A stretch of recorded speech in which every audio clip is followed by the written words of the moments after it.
Et aucun de vous ne me demande « Où vas-tu ?» Mais votre cœur est plein de tristesse parce que je vous ai dit cela. Pourtant, je vous dis la vérité. Il vaut mieux pour vous que je parte. En effet, si je ne pars pas, celui qui doit vous aider ne viendra pas à vous.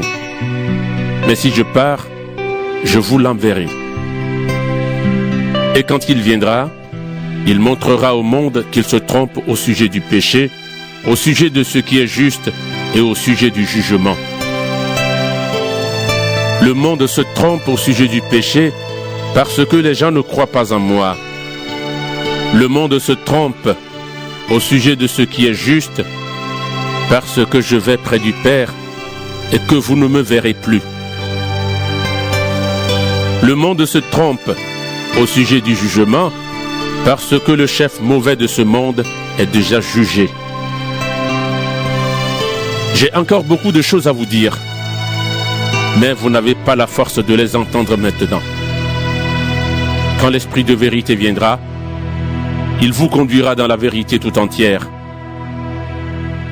En effet, il ne dira pas des choses qui viennent de lui, mais il dira tout ce qu'il entendra et il vous annoncera ce qui doit arriver.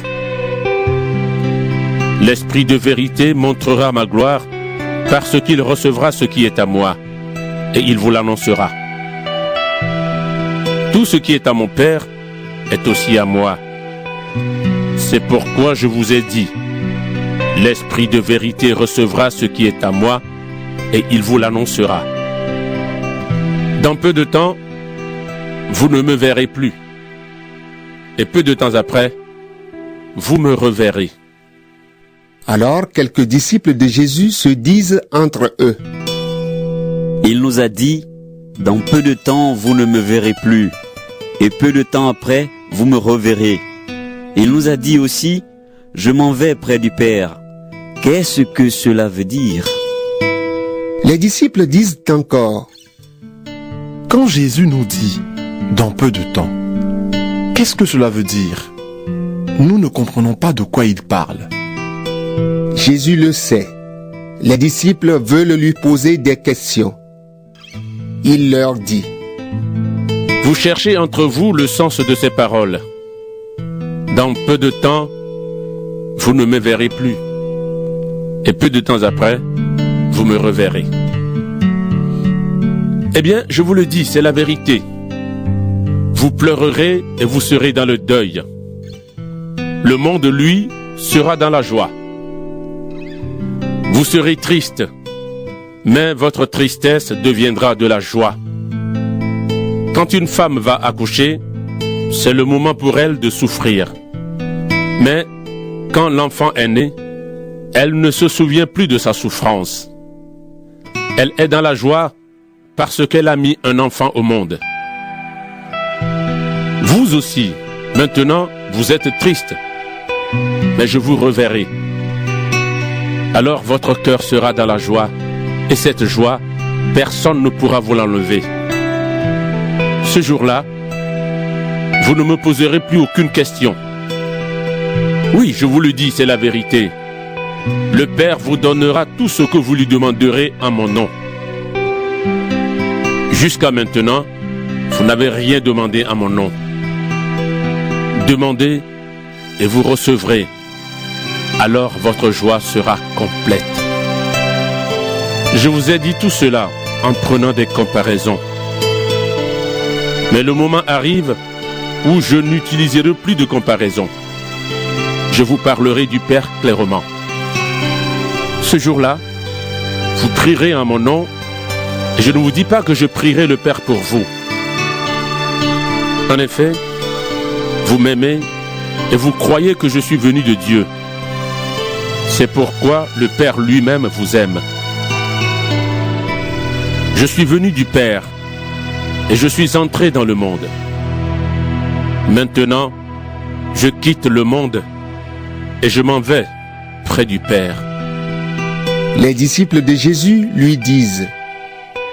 Voilà, maintenant tu parles clairement. Tu ne parles plus en prenant des comparaisons. Maintenant, nous savons que tu sais tout. et tu n'as pas besoin qu'on te pose des questions. Pour cela, nous croyons que tu es venu de Dieu. Jésus leur répond. Vous croyez maintenant? Eh bien, le moment arrive et il est déjà là, où vous partirez de tous les côtés, chacun pour soi, et vous me laisserez seul. Pourtant, je ne suis pas seul, parce que le Père est avec moi.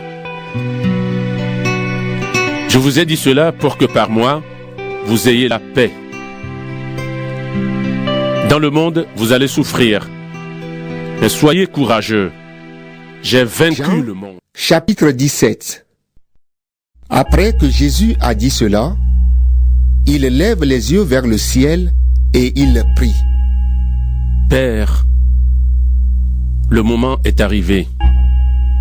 Donne de la gloire à ton Fils, pour que ton Fils te donne de la gloire. Tu lui as donné le pouvoir sur tous les êtres humains. Alors, il donnera la vie pour toujours à tout ce que tu lui as donné. Et la vie pour toujours, c'est te connaître, toi, le seul vrai Dieu, et connaître celui que tu as envoyé, Jésus-Christ.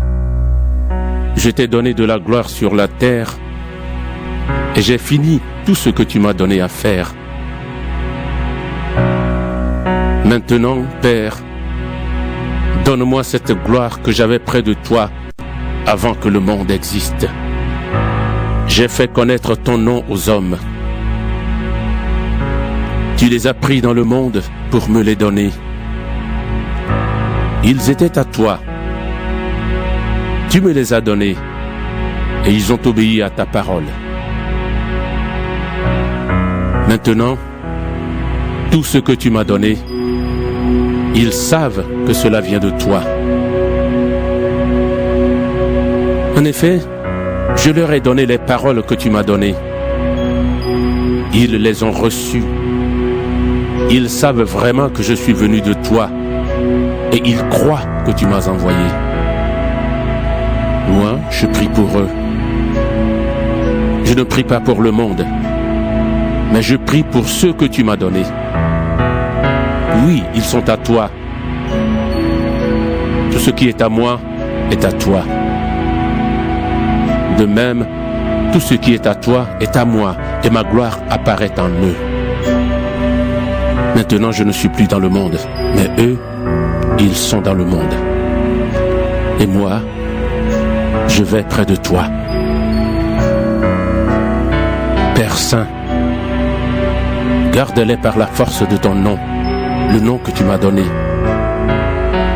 Ainsi, ils seront un, comme toi et moi, nous sommes un. Quand j'étais avec eux, je les ai gardés par la force de ton nom, le nom que tu m'as donné. Je les ai protégés et aucun d'eux ne s'est perdu, sauf celui qui devait se perdre. Alors, ce qu'on lit dans les livres saints est arrivé. Maintenant, Père, je vais près de toi. Mais je dis ces paroles dans le monde pour qu'ils aient en eux-mêmes ma joie, une joie totale. Moi, je leur ai donné ta parole et le monde les a détestés. En effet, ils n'appartiennent pas au monde, comme moi, je n'appartiens pas au monde. Je ne te demande pas de les retirer du monde, mais je te demande de les protéger du mauvais. Ils n'appartiennent pas au monde, comme moi je n'appartiens pas au monde. Fais qu'ils soient entièrement à toi par la vérité. Ta parole est la vérité. Tu m'as envoyé dans le monde.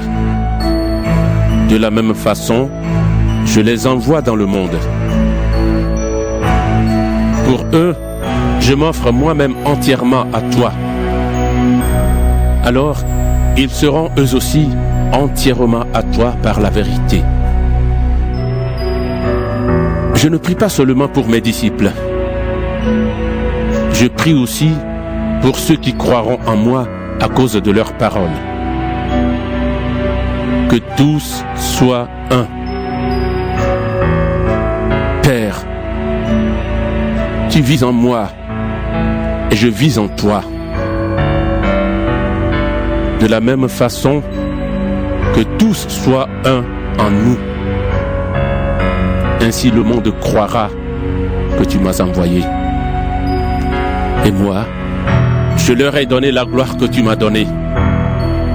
Alors ils seront un, comme nous sommes un, moi en eux et toi en moi. Ainsi, ils seront parfaitement un. Alors le monde saura que tu m'as envoyé et que tu les aimes comme tu m'aimes. Père, tu me les as donnés. Je veux qu'ils soient eux aussi avec moi là où je vais.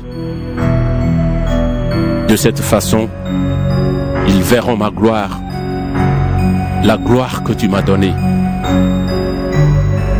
En effet, tu m'as aimé avant la création du monde. Père juste, le monde ne t'a pas connu. Mais moi, je t'ai connu. Et mes disciples ont reconnu que tu m'as envoyé. Je leur ai fait connaître ton nom. Et je vais encore te faire connaître à eux. Ainsi, l'amour que tu as pour moi sera en eux. Et moi aussi, je serai en eux. Jean, chapitre 18. Après que Jésus a dit cela, il part avec ses disciples de l'autre côté du torrent du Cédron. Là, il y a un jardin où il entre avec ses disciples. Judas, celui qui va livrer Jésus, connaît cet endroit. En effet, Jésus est souvent venu là avec ses disciples. Judas conduit une troupe de soldats et des gardes du temple. Ils viennent de la part des chefs des prêtres et des pharisiens. Ils arrivent dans le jardin avec des torches, des lampes et des armes. Jésus sait tout ce qui va lui arriver. Il s'avance et leur demande: Qui cherchez-vous?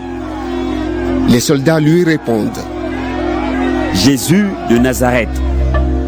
Il leur dit: C'est moi. Avec les soldats, il y a aussi Judas, celui qui livre Jésus.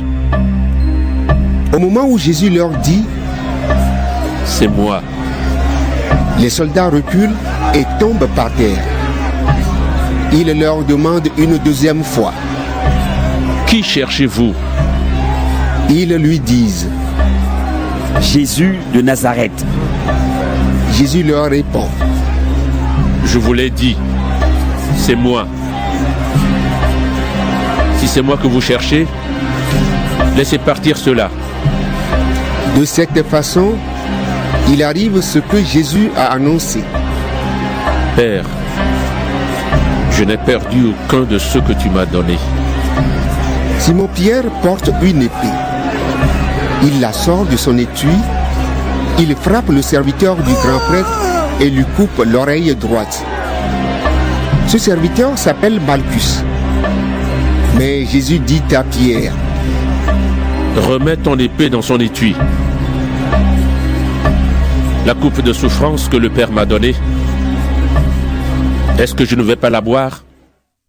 Alors, la troupe des soldats, leurs commandants et les gardes des chefs juifs arrêtent Jésus et ils l'attachent avec des cordes. Ils emmènent d'abord Jésus chez Anne. Anne est le beau-père de Caïphe et cette année-là, Caïphe est le grand prêtre. C'est Caïphe qui a donné ce conseil aux chefs juifs. Il vaut mieux qu'un seul homme meure pour le peuple. Simon-Pierre et un autre disciple suivent Jésus. Le grand prêtre connaît cet autre disciple. C'est pourquoi celui-ci entre avec Jésus dans la cour du grand prêtre. Mais Pierre reste dehors, près de la porte. Alors, l'autre disciple, celui que le